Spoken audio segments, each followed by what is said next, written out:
Labyrint sa skladá zo 150 stlačených balíkov, ktoré pochádzajú z OLA. Sú produktom triedeného zberu, teda toho, čo ste priniesli za jeden deň v rámci Bratislavy a zahodili do triedeného odpadu. Tieto balíky sa skladajú napríklad zo stlačených plastových fľaš zálohovaných, alebo z kovových obalov, alebo napríklad z tetrapakov.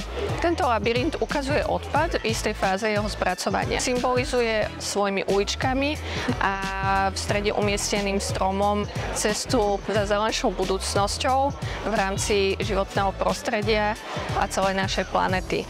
Labyrint ukazuje aj intenzívnu spoluprácu medzi jednotlivými organizáciami, ktoré sa zaoberajú spracovaním odpadu a starajú sa tak o zelenšiu budúcnosť tejto krajiny.